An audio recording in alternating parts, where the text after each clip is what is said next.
Today, it seems I'm told that by the same source today from the Lib Dems that the Lib Dems are going to be putting their own candidate forward. It seems very likely the Greens are as well. And I've just got off the phone with the Change UK source who says that the Change UK won't be putting a candidate forward because they've decided, they say, to focus their efforts on the European elections instead. Now, they're citing a lot of reasons for this, but just leaving aside all of the details of it, it just goes to show that all of this talk of there being some sort of Remainer realignment, of all the Remain parties coming together, despite the fact they want exactly the same thing, the most important political issue for our times, they're really struggling to hear here, they're really struggling to come together at the same time where Nigel Farage's Brexit party is running away with the Leave vote, got that entire field to himself, crushed UKIP, at the same time that Remain parties are still arguing amongst themselves. But also, you'd have thought that, Change UK, a new party, yes, want to make a splash, yes, a political start-up.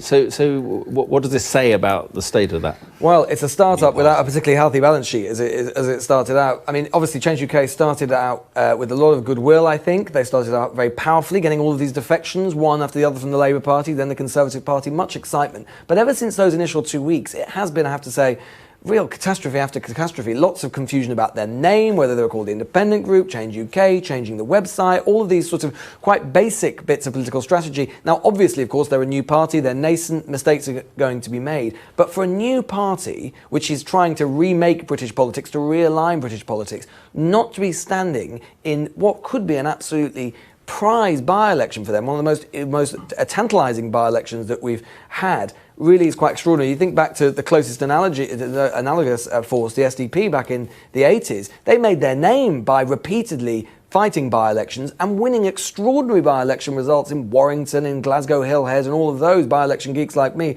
remember, or try to remember them well, not quite old enough, but certainly think of them well. And yet here you have an potentially open goal, and Change UK, who are now only polling at 3 points in the latest polls, by the way, have decided clearly to pass it up. Yeah, OK, Lewis, thank you very much indeed.